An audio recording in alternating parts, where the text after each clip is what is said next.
Thank you very much, Speaker. As the only visually impaired senator in the House, it was difficult for me to know if I would catch your eye, but I'm glad that I have. And I thank you for the opportunity to also, with some of my colleagues, oppose this motion. Mr. Speaker, I've heard a colleague use the book of Nehemiah to prosecute her support of this motion. But what exactly did Nehemiah say when he was urged to retreat? What was Nehemiah's decision when people were trying to distract him from his work? Mr. Speaker, Nehemiah said, I am doing a good work and I cannot come down. And that's what Gen Z are also saying to the executive and to members of parliament, that they are doing a good work, standing up, speaking for themselves and for their colleague young men and women who are out in the streets, Mr. Speaker, and they cannot come down. And neither should we in this Senate. How can we go on a recess? Why are we going on a recess? We have just come from a 3-week recess period, Speaker. Why do we need 2 more weeks to reflect?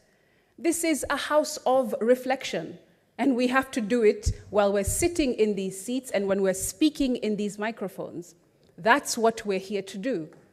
Parliament stands to represent its people. Parliament, Mr. Speaker, does not close to run away from its people. I want to urge and persuade those who have not spoken yet to also concur in opposing this motion, not because of disrespect, but because of respect for the young men and women who have lost lives, who are now muted because they cannot speak due to yesterday's horrifying scenes. We can't go home.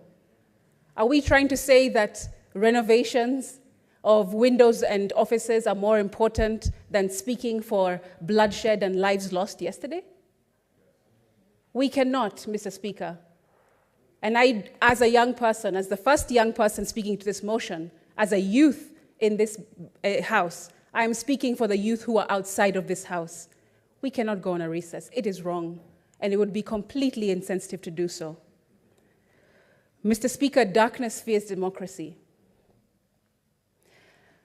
I rarely wake up in the morning wishing for my eyesight to be restored, but what a sight to be able to behold.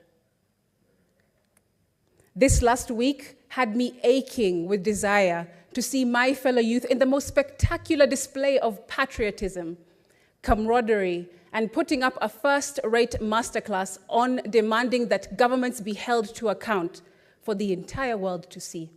And yes, they have seen. But unity, Mr. Speaker, has been violently gunned down in the streets, not by men, but by monsters who have no concern for human life.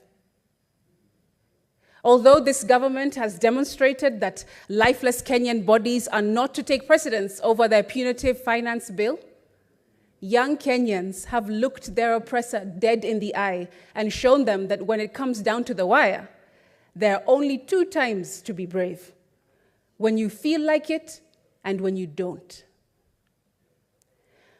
My profound disappointment with the current government and its forceful assault on crowds of innocent youth, Speaker, by its nefarious police officers who have gone rogue on unarmed young citizens peacefully exercising their constitutional right towards an uncaring, a corrupt, and wasteful government in their eyes that has turned its back on them, cannot be emphasized enough, Speaker.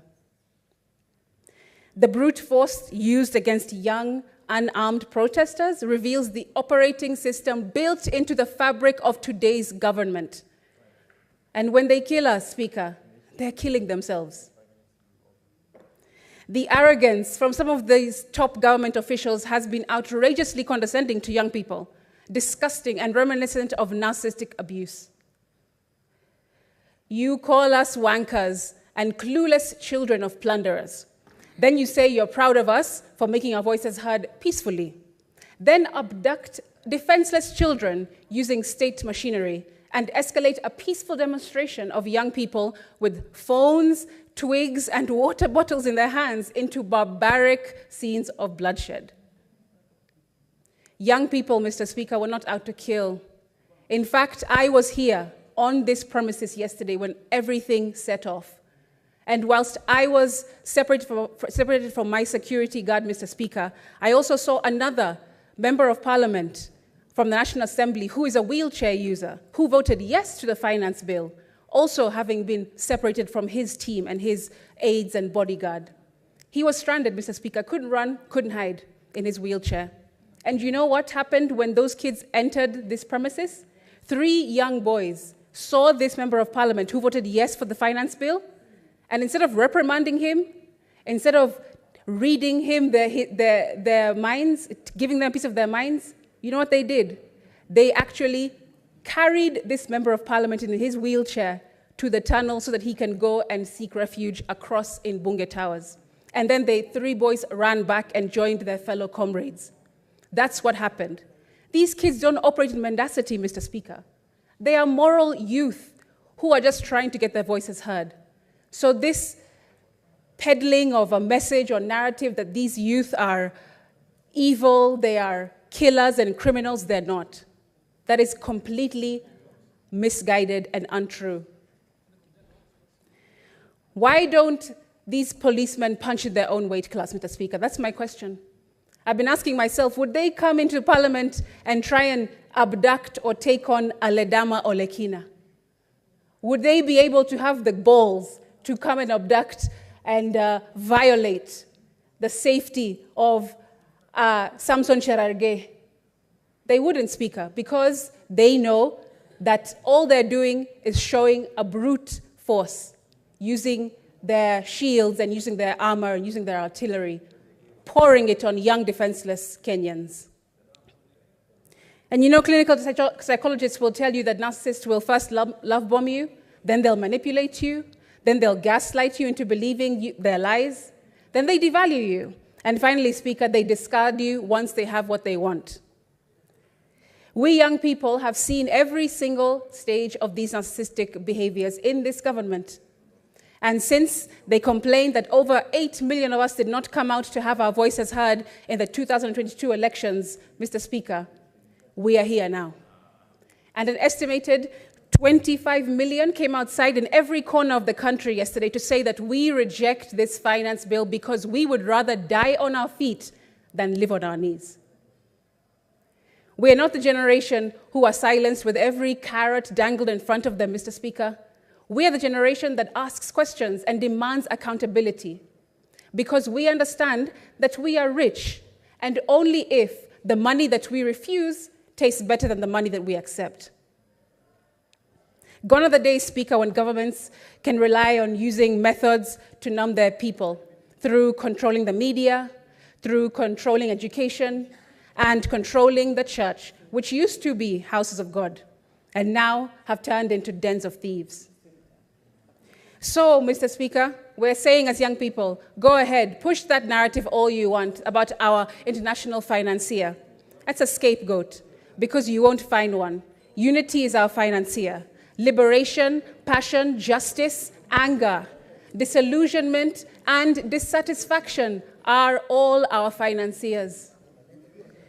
This is the reason why I oppose going on recess, Mr. Speaker, especially at such a sensitive time in our country. Mr. Speaker, this finance bill is without a doubt designed to be esoteric. I believe that it's relied upon for citizens not to understand this document in full. The Prime Cabinet Secretary said a few days back, if the Finance Bill 2024 fails to pass, the implications are serious. It could result in a complete shutdown of the government and signal a vote of no confidence from the public. These and many statements, Mr. Speaker, are being peddled by government officials, and none of them are true. They tell the public how ominous the failure of the passing of the bill will be, but that's not true. Yet, Mr. Speaker, if the bill were to pass without the consent of the people, it will split the entire nation, and that's not what we want to see. Mr. Speaker, the President still has an opportunity to not put pen to paper. The Constitution clearly says that he has 14 days to assent to any bill that comes from Parliament. And he can still, right now, today, in this moment, decide not to sign this bill into ascension. Mr. Speaker,